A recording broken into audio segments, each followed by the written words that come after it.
ಕೊಡಗು ಧ್ವನಿ digital media, ಇದು ಕೊಡಗಿನ ನಂಬರ್ 1 ಯೂಟ್ಯೂಬ್ ಚಾನಲ್.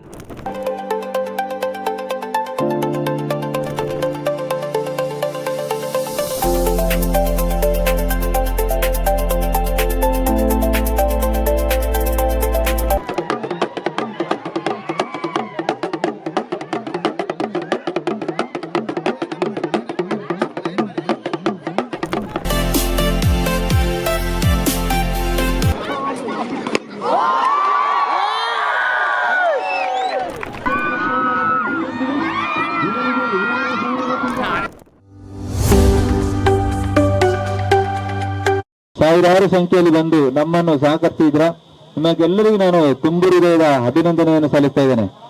ನಾವು ಕೊಡಗು ಜಿಲ್ಲೆಯ ಮೂಲ ನಿವಾಸಿಗಳಾದಂತಹ ಈ ಪಂಜರಿಯರ ಜನಾಂಗಕ್ಕೆ ತನ್ನದೇ ಆದ ಮನೆತನಗಳ ಹೆಸರುಗಳಿದೆ. ಇದರಲ್ಲಿ 32 ಮನೆತನಗಳ ಹೆಸರುಗಳಿದೆ ನಮ್ಮ ಈ ಪಂಜರಿಯರ ಜನಾಂಗಕ್ಕೆ. ಅದು ಈ ಪಂಜರಿಯರ ಜನಾಂಗಕ್ಕೆ ಮಾತ್ರ ಗೊತ್ತಿತ್ತು. ಆದರೆ ಇದನ್ನು ಹೊರಗಿನ ಜನರಿಗೂ ನಾವು ಪರಿಚಯ ಮಾಡ್ಕೋಬೇಕೆಂಬ ಒಂದು ಉದ್ದೇಶವನ್ನು ಇಟ್ಕೊಂಡು ಮೊದಲನೇ ವರ್ಷ ಅಂಜಿಲಾತ್ಲ ಎಂಬ ಮನೆತನದ ಹೆಸರುಗಳನ್ನು ಇಟ್ಟು ಪ್ರಾರಂಭ ಮಾಡಿ ಈಗ 13ನೇ ವರ್ಷಕ್ಕೆ ಉಳಕುಚಿಲಾತ್ಲ ಎಂಬ ಮನೆತನದ ಹೆಸರನ್ನು ಇಟ್ಟು ನಾವು ಪಂದ್ಯಾಟವನ್ನು ನಡೆಸ್ತಿದ್ದೇವೆ. ಆದರೆ ಇದೊಂದು ವಿಶೇಷತೆ ಏನಂದ್ರೆ ಇದು ಸರ್ಕಾರದ ಯಾವುದೇ ಅನುದಾನಗಳಿಲ್ಲದೆ ಬರೀ ದಾನಿಗಳ ಒಂದು ಸಹಕಾರದಿಂದ ನಾನು ಈ ಪಂದ್ಯಾಟವನ್ನು ನಡೆಸ್ತಿದ್ದೇವೆ. ಅದಕ್ಕೆ ನಾನು ಮೊದಲನೇದಾಗಿ ನಮ್ಮೊಂದಿಗೆ ಸಹಕರಿಸಿದ ಎಲ್ಲಾ ದಾನಿಗೂ ನಾನು ಹೃದಯಪೂರ್ವಕವಾದ ಅಭಿನಂದನೆಯನ್ನು ಸಲ್ಲಿಸ್ತಾ ಇದ್ದೇನೆ. ಹಾಗೆಯೇ ನಾವು ಸರ್ನ ಒಂದು ನಮ್ಮ ಕ್ರೀಡಾಕೂಟಕ್ಕೆ ಬರ್ಬೇಕೆಂಬ ಒಂದು ಅವ್ರ ಮನೆಗೆ ಆಗಿದೆ. ಆಗ ನಮಗೆ 5 ದಿನಗಳ ಕಾಲ ನೀರಿನ ವ್ಯವಸ್ಥೆ ಮಾಡಿಕೊಡ್ಬೇಕು ಸರ್ ಅಂತ ಹೇಳಿದೆ. ಮೊದಲನೇ ದಿನದಿಂದ ಇವತ್ತಿನವರೆಗೆ ನಮಗೆ 5 ದಿನದವರೆಗೆ ನಮಗೆ ನೀರಿನ ಒಂದು ವ್ಯವಸ್ಥೆಯನ್ನು ಮಾಡಿಕೊಟ್ಟಿರ್ತಾರೆ. ಅದಕ್ಕೆ ನಾನು ನಮ್ಮ ಶಾಸಕರ ಅಭಿನಂದನೆಯನ್ನು ಸಲ್ಲಿಸ್ತಾ ಇದ್ದೇನೆ. ಸರ್, ನಮ್ಮ ಆದಿವಾಸಿ ಜನಾಂಗ ಯಾವತ್ತು ದುಡಿಯೋ ಕೈಗಳಾಗಿ ಇದ್ದಾರೆ. ಆದರೆ ನನಗೆ 5 ದಿನಗಳಿಂದ ನಮ್ಮ ಆದಿವಾಸಿ ಜನರು ಎಷ್ಟು ಇಲ್ಲಿ ಸೇರ್ತಾ ಇದ್ದಾರೆ, ಅವರ ಕಷ್ಟ ಸುಖಗಳನ್ನ ಬಿಟ್ಟು ನಾವು ಒಂದು ಮುಖ್ಯವಾಹಿನಿಗೆ ಬರಬೇಕು ಎಂಬ ಉದ್ದೇಶವನ್ನು ಇಟ್ಕೊಂಡು ನಮ್ಮ ಈ ಕ್ರೀಡಾಕೂಟಕ್ಕೆ ಆಗಮಿಸಿದ್ದಾರೆ. ಕೆಲವು ಪತ್ರಿಕೆಗಳು ಮತ್ತು ಕೆಲವು ಜನಗಳಿಗೆ ನಮ್ಮ ಆದಿವಾಸಿಗಳು ಕುಡುಕರ ಪಟ್ಟಿಗೆ ಕುಡಿದು ಹಾಳಾಯ್ತಾರೆ ಎಂಬ ಇದ್ದಾರೆ. ಈಗ ನೋಡಿದ್ರೆ ನನಗೆ ಸಂತೋಷ ಇದೆ. ನಮ್ಮ ಅದನ್ನ ಖಂಡಿಸ್ತಾ ಇದ್ದೇನೆ. ನಾವು ಯಾವತ್ತೂ ಕುಡುಕರಲ್ಲ, ನಾವು ಆದಿವಾಸಿಗಳು, ಇಲ್ಲಿನ ಮೂಲ ನಿವಾಸಿಗಳು ಅಂತ ಹೇಳ್ತಾ, ಮತ್ತೆ ಸರ್ ಇನ್ನೊಂದು ನಮಗೆ ಇಲ್ಲಿ ಆದಿವಾಸಿಯವನ್ನ ಆಗ್ಲಿಕ್ಕೆ 5 ವರ್ಷದಿಂದ 3 ಕೋಟಿ ಅನುದಾನಗಳಿದೆ. ಇದುವರೆಗಾಗಿ ಗುದ್ದಲಿ ಪೂಜೆ ಮಾಡಿಲ್ಲ. ನೀವು ಇವತ್ತೇ ಅನೌನ್ಸ್ ಮಾಡ್ಬೇಕು ಸರ್. ಗುದ್ದಲಿ ಪೂಜೆ ಯಾವಾಗ ಮಾಡ್ತೀರಿ ಅನ್ನೋ ಒಂದು ಭರವಸೆ ನಮಗೆ ಕೊಟ್ಟಿಲ್ಲ, ತಿಳಿಬೇಕಂತ ನಮ್ಮಲ್ಲಿ ಕೇಳ್ಕೊಳ್ತಾ ನನ್ನ ಮಾತನ್ನು ಮುಗಿಸ್ತೇನೆ. ನಮಸ್ಕಾರ. ವಾಸ್ತವಿಕವಾಗಿ ಮಾತನಾಡಿದ ಬಹಳ ಖುಷಿ ವಿಷಯ. ಇದು ಒಂದು ಮನೋರಂಜನೆಯಾಗಿ ಉಳ್ಕೊಳ್ದೇನೆ, ಮನೆತನಕ್ಕೆ ಉಳ್ಕೊಳ್ದೇನೆ ಬಹಳ ಪ್ರಮುಖವಾಗಿ ಮಾನ್ಯ ಜನಪ್ರಿಯ ಶಾಸಕರು ನವೆಂಬರ್ 24 ಮಾನ್ಯ ಮುಖ್ಯಮಂತ್ರಿಗಳ ಒಂದು ಸಮ್ಮುಖದಲ್ಲಿ ಸುಮಾರು ಆದಿವಾಸಿಗಳ ಕಾರ್ಯಕ್ರಮಗಳನ್ನ ಅನುಷ್ಠಾನ ದಿಕ್ಕಲ್ಲಿ ತಾವು ಆಲೋಚನೆ ಮಾಡುವಾಗ ಹೆಚ್ಚು ಆದಿವಾಸಿಗಳ ಬಗ್ಗೆ ಕಾಳಜಿ ಇಟ್ಟು ಮಾತಾಡಿದ್ರಿ. ಆ ಸಂದರ್ಭದಲ್ಲಿ ನಾವು ಕೂಡ ಭಾಗವಹಿಸಿದ್ವಿ. ಅದರಲ್ಲೂ ವಿಶೇಷವಾಗಿ ಬುಡಕಟ್ಟು ಸಮುದಾಯದ ವಿಚಾರಗಳನ್ನು ತಾವು ಬಹಳ ಮನಗಂಡು ಇವತ್ತು ಎಲ್ಲ ಕಾರ್ಯಕ್ರಮಗಳನ್ನ CM ನೇತೃತ್ವದಲ್ಲಿ ನಡೆಸ್ಕೊಡ್ತಾ ಇದ್ದೀರಾ. ಮೊದಲನೇ ವಿಷಯವಾಗಿ ತಮಗೆ ಬಹಳ ಮುಖ್ಯವಾದ ಬೇಡಿಕೆ ಏನಪ್ಪಾ ಅಂತಂದ್ರೆ, ಚಾಮರಾಜನಗರ, ಕೊಡಗು, ಮೈಸೂರು ಜಿಲ್ಲೆಗೆ ಸಂಬಂಧಪಟ್ಟಂತಹ ಇಲ್ಲಿ ಕ್ರೀಡಾ ಇಲಾಖೆಯದೊಂದು ಮನರಂಜನೆ ಆಗದೇನೆ ಕ್ರೀಡೆ ಪಟುಗಳು ಮತ್ತೆ ಕ್ರೀಡಾ ಉದ್ಯೋಗದಲ್ಲಿ ಸೃಷ್ಟಿಯಾಗುವ ರೀತಿಯಲ್ಲಿ ಒಂದು ಕ್ರೀಡಾ ಶಾಲೆಯನ್ನು ತಾವು ತೆರೆಸಿಕೊಡ್ಬೇಕು ಅಂತೇಳಿ ತಮಗೆ ಈ ಮೂಲಕ ನಾನು ಒತ್ತಾಯವನ್ನ ಮಾಡ್ತಾ ಇದ್ದೇನೆ. ಎರಡನೇ ವಿಷಯ ಬಂದು ಲೈನ್ ಮನೆಯಲ್ಲಿ ಈಗಾಗಲೇ ತಮಗೆ ಗೊತ್ತಿರಂಗೆನೆ 2017ರಿಂದ ನಿರಂತರವಾಗಿ ನಾವು ಇಲ್ಲಿ ಹೋರಾಟವನ್ನ ಏನು ಲೈನ್ ಮನೆಯವರ ಜೊತೆಲಿ ಗಪ್ಪಣ್ಣವ್ರ ಜೊತೆಲಿ ಕೂಡ ನಾವು ನಿರಂತರವಾಗಿ HD ಕೋಟೆ ಬಂದು ಹಣ ಮಾಡ್ತಾ ಬರ್ತಾ ಇದ್ದೇವೆ. ಅಂತ ಸಂದರ್ಭದಲ್ಲಿ ಇವತ್ತು ವಿಶೇಷವಾಗಿ ಸುಮಾರು 10,000 ಕುಟುಂಬಗಳನ್ನ IDDP ಇಲಾಖೆ ಗುರುತಿರ್ತಕ್ಕಂಥದ್ದಾಗಿತ್ತು ಆ ಸಂದರ್ಭದಲ್ಲಿ. ಆದರೆ ಇವತ್ತು 5,000 ರಿಂದ 6,000 ಕುಟುಂಬಗಳು ಕೈಯಲ್ಲಿ ಇದಾವೆ ಈಗಾಗಲೇ. ಆದರೆ ವಿಶೇಷವಾಗಿ ತಾವು ನಿಜವಾಗ್ಲೂ ಹೋರಾಟ ಮಾಡದೆ ಹೋದ್ರೂ ಕೂಡ ಬುಡಕಟ್ಟು ಸಮುದಾಯದ ಒಂದು ಏನು ನಿವೇಶನಗಳನ್ನ ಇವತ್ತು ಕೊಡಬೇಕು ಅಂತೇಳಿ 1000 ಕುಟುಂಬಗಳನ್ನು ಗುರುತಿರ್ತಕ್ಕಂಥದ್ದು ಬಹಳ ಶ್ಲಾಘನೀಯ ವಿಷಯ. ಅದನ್ನ ನಾನು ತಮ್ಮೆಲ್ಲರ ಪರವಾಗಿ ಅವ್ರಿಗೆ ಕೃತಜ್ಞತೆಯನ್ನ ಸಲ್ಲಿಸ್ತಾ ಇದ್ದೇನೆ. ಆದರೆ ಆ ಸಂದರ್ಭದಲ್ಲಿ ಇವತ್ತು ಏನು ಲೈನ್ ಮನೆಯವರು ಒಂದಷ್ಟು ಜನ ಬಂದಿದ್ದಾರೆ ತಮ್ಮ ಮಾತಾಡ್ಸೋಕ್ಕೆ. ಅದ್ರಲ್ಲಿ ಬಹಳ ಮುಖ್ಯವಾಗಿ ಏನಾಗಿದೆ ಅಂದ್ರೆ 20-40 ಬಹಳ ಸೈಟ್ ಬೇಕು ಅನ್ನೋದು ಬಹಳ ಮುಖ್ಯ ಆಗಿದೆ. ಯಾಕಂದ್ರೆ 30-20ರಲ್ಲಿ ಆಗ್ತಾ ಇಲ್ಲ ಅನ್ನೋದು ಆಗಿದೆ. ಅದು ರಾಜೀವ್ ಗಾಂಧಿ ವಸತಿ ನಿಗಮದ ನಿಯಮ ಪ್ರಕಾರ 20-35 ಆಗಿರ್ಬೋದು. ಆದ್ರೆ ನಮಗೆ ವಾಸಕ್ಕೆ ಮುಂದಿನ ದಿನಗಳಲ್ಲಿ ಕಷ್ಟ ಆಗ್ತಾ ಇದೆ ಅನ್ನೋದು ಆ ಜನರ ಒಂದು ಬೇಡಿಕೆ ಇದೆ ಅಣ್ಣ. ಹಾಗಾಗಿ 2040ಕ್ಕೆ ಆಗಬೇಕು ಅನ್ನೋದು ಬಹಳ ಪ್ರಮುಖ ವಿಷಯ ಆಗಿರೋದ್ರಿಂದ ರಾಜೀವ್ ಗಾಂಧಿ ವಸತಿ ನಿಗಮಕ್ಕೆ ತಾವು ಅದನ್ನ ಮುಂದಿಟ್ಟು 2040 ಮಾಡ್ಲಿಕ್ಕೆ ಸಾಧ್ಯವಾಗೋ ರೀತಿಯಲ್ಲಿ ಅವಕಾಶ ಮಾಡಬೇಕು ಅಂತೇಳಿ ಎರಡನೇ ವಿಷಯವನ್ನ ತಮಗೆ ಮುಂದಿಡ್ತಾ ಇದ್ದೇವೆ. ಮೂರನೇದು ಪುಷ್ಪಜ ಅವರು ಒಂದು ಸ್ವಲ್ಪ ಇಲ್ಲಿ ಸ್ವಾಗತವನ್ನ ಕೋರಿದ್ರು. ಪುಷ್ಪಜ ಬಂದ್ರೆ ಒಳ್ಳೇದು. ಪುಷ್ಪಜ ಈ ರೀತಿ ಸನ್ಮಾನ ಮಾಡಿದ್ದಕ್ಕೆ ನಾನು ಎರವ ಸಮಾಜ ಅಧ್ಯಕ್ಷರಾದಂಥ ಸಿದ್ದಪ್ಪನವರಿಗೆ ಹಾಗೂ ಅವರ ಆಫೀಸ್ ಬೇರರ್ಸ್ಗೆ ಚಲಾವಣೆ ಆಗಿದ್ದೇನೆ.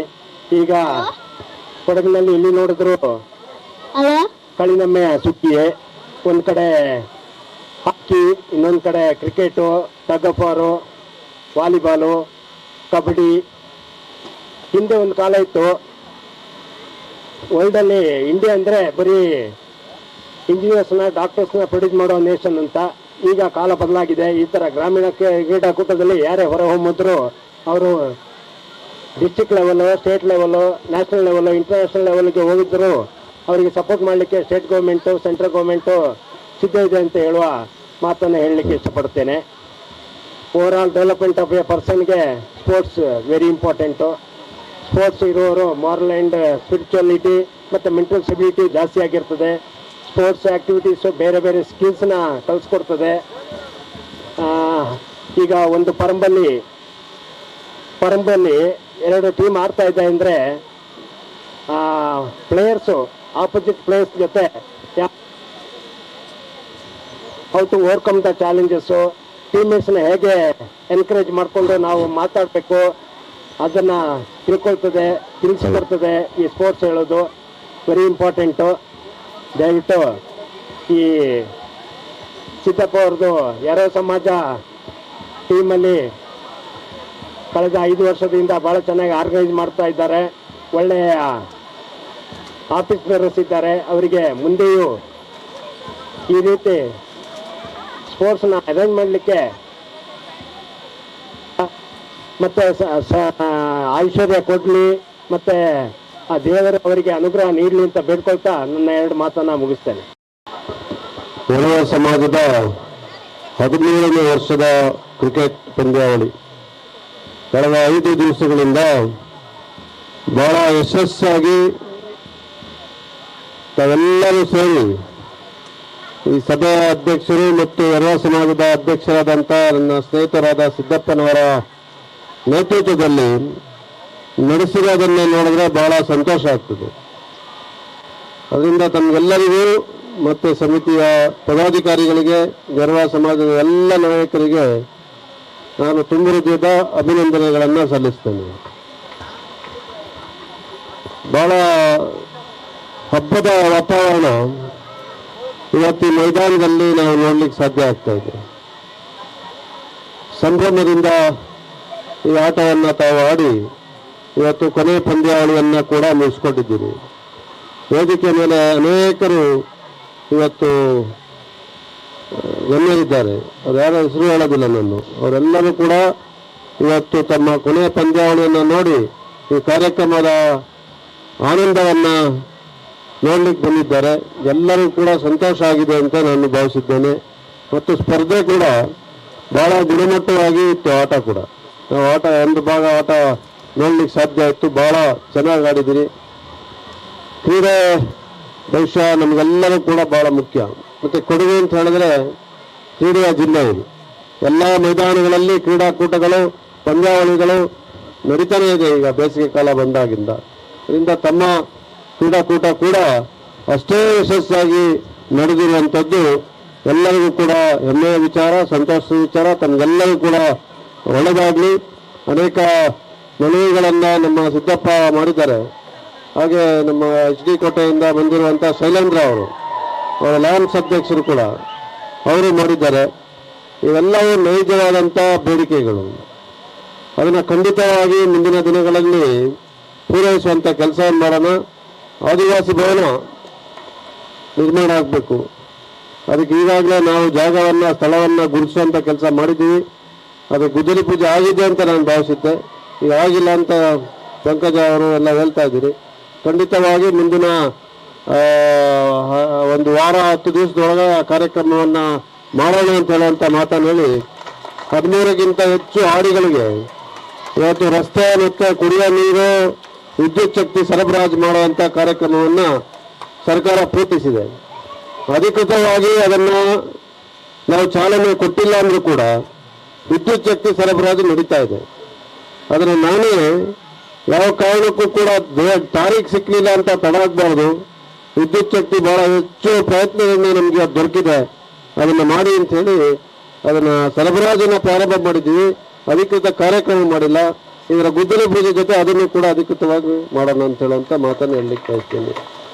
ಮತ್ತು ಪುಷ್ಪಜ ಭಾಳ ಚೆನ್ನಾಗಿ ಎಲ್ಲರನ್ನೂ ಸ್ವಾಗತ ಮಾಡಿದ್ರಿ. ಒಂದು 2 ಹೆಸರು ಬಿಟ್ಟು ಹೋಗ್ಬಿಟ್ರಿ. ಆದರೆ ಅವರು ಇವತ್ತು ಲಂಡನ್ಗೆ ಹೋಗ್ತಾ ಇದ್ದಾರೆ. ಲಂಡನ್ಗೆ ಹೋಗ್ಬೇಕಂದ್ರೆ ವಿಮಾನದಲ್ಲಿ 9 ಗಂಟೆ ಆಗ್ತದೆ. ಅಷ್ಟು ದೂರದಲ್ಲಿರುವಂಥ ಈ ದೇಶವನ್ನು ಆಳಿದಂಥ ಬ್ರಿಟಿಷರ ಕೇಂದ್ರ ಸ್ಥಾನ. ಅಲ್ಲಿಗೆ ಒಬ್ಬ ಎರವ ಸಮಾಜದ ಹೆಣ್ಣುಮಗಳು ಇವತ್ತು ಹೋಗ್ತಾ ಇದ್ದಾರೆ ಅಂತ ಹೇಳಿದ್ರೆ ನಿಜವಾಗ್ಲೂ ಈ ಭಾಗದ ಪ್ರತಿನಿಧಿಯಾಗಿ ನನಗೆ ತುಂಬ ಹೆಮ್ಮೆ ಆಗ್ತಾ ಇದೆ. ಅವರಿಗೆ ಬೇಕಾಗಿರುವಂಥ ಎಲ್ಲ ಸಹಕಾರವನ್ನು ITDP ಇಲಾಖೆಯ ಮೂಲಕ ಮತ್ತು ನನ್ನ ವೈಯಕ್ತಿಕವಾಗಿ ಕೂಡ ಸಹಾಯವನ್ನು ಮಾಡ್ತೀನಿ ಅಂತ ಹೇಳೋ ಮಾತನ್ನು ಹೇಳಲಿಕ್ಕೆ ಬಯಸ್ತೀನಿ. ಮತ್ತು ನೀವೆಲ್ಲ ಕುಣಿದಾಡ್ತಾ ಇದ್ದೀರಾ, ಸ್ವಲ್ಪ ಕೇಳಬೇಕು ತಾಳ್ಮೆಯಿಂದ. ನಿಮ್ಮ ಸಮಾಜದವರು ಮುಂದೆ ಬರಬೇಕು. ಸಮಾಜದ ಮುಖ್ಯ ವಾಹಿನಿಯಲ್ಲಿ ನಿಮ್ಮ ಯುವಕರು, ಯುವತಿಯರು, ಮಕ್ಕಳು ತಮ್ಮ ಸ್ಥಾನಮಾನವನ್ನು ಪಡ್ಕೋಬೇಕು ಅಂತ ಹೇಳುವಂಥದ್ದು ನನ್ನ ಕಲ್ಪನೆ, ಇದು ನನ್ನ ಆಶಯ. ಇದು ಅದಾಗಬೇಕಾದ್ರೆ ಶಿಸ್ತಿನ ಬದುಕನ್ನು ನಡೆಸುವಂಥದ್ದನ್ನ ಮೊದಲು ಪ್ರಾರಂಭ ಮಾಡಬೇಕು. ಈಗ ಇವರು ಹೋಗ್ತಾ ಇದ್ದಾರಲ್ಲ, ಅವರ ಶ್ರಮೆ ಪಟ್ಟು ಹೋಗ್ತಾ ಇರುವಂಥದ್ದು. ಅದರಿಂದ ಎಲ್ಲರೂ ಕೂಡ ಶಿಸ್ತುಬದ್ಧವಾದಂಥ ಜೀವನ ಶ್ರಮವಹಿಸಿ ಬದುಕಬೇಕು.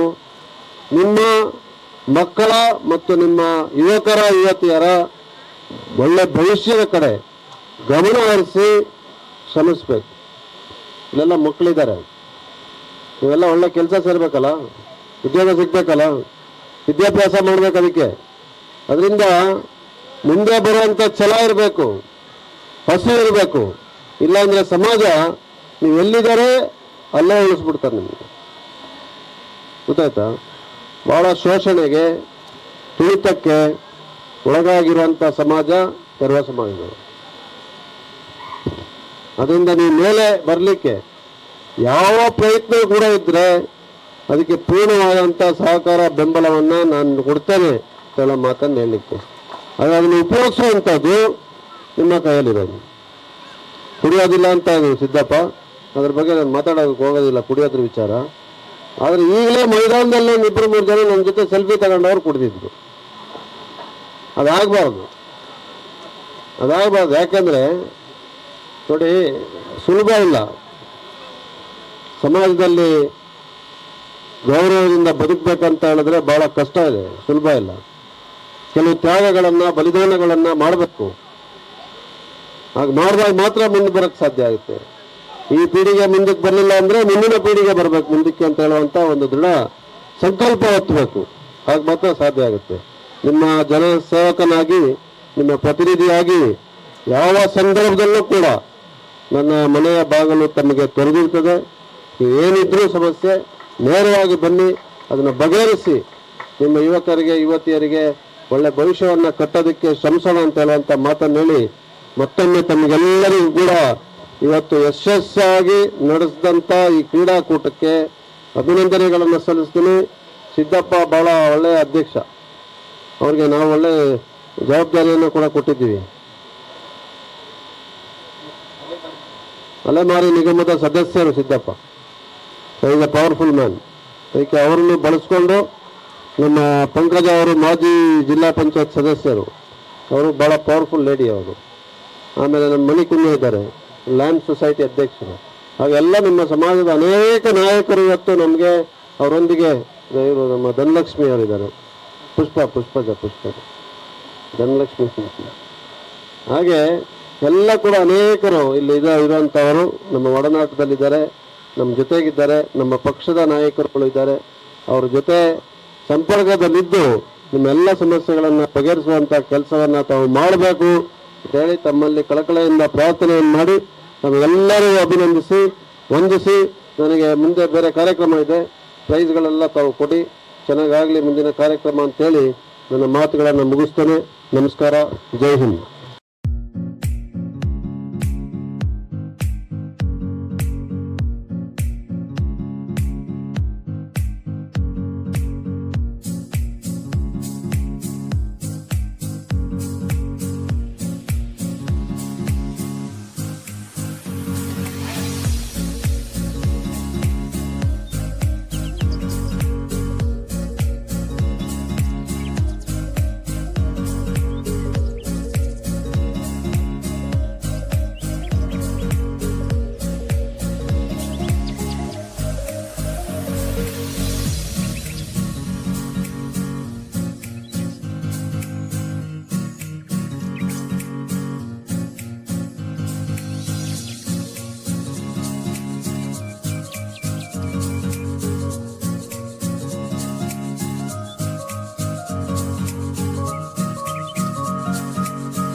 ಕೊಡಗು ಧ್ವನಿ ಡಿಜಿಟಲ್ ಮೀಡಿಯಾ.